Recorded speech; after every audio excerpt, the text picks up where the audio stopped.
On our fifth problem is find all products that expired before being sold and calculate the total quantity sold after their expiry date.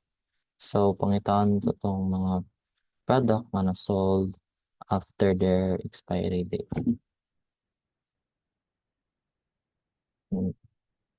So, first is select product ID from product ID, product name as product plus product name, then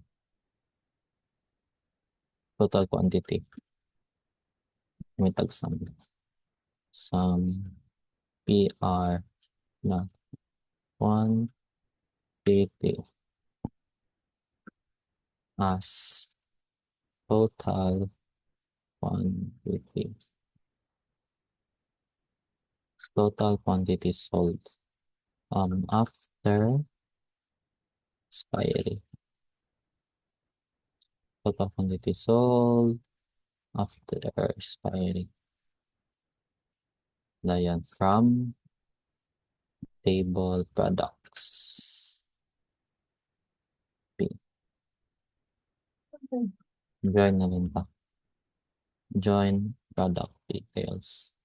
PD on product at product product ID is equals to PD product ID. And join purchases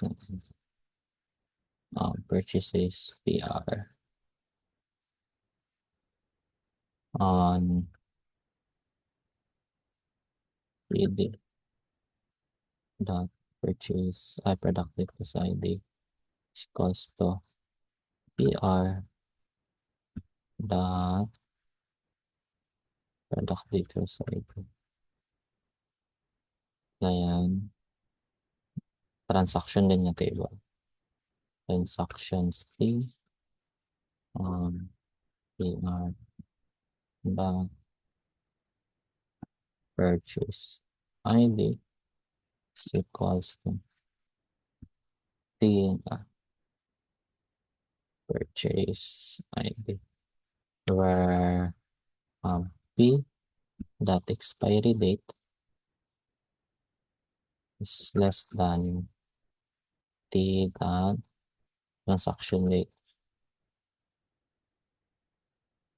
Group by group by T dot product ID, then product name.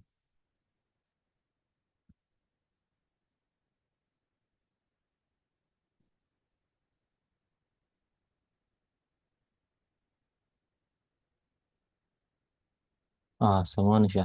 Muna yung mga products nga na-sold after sila ma-expire.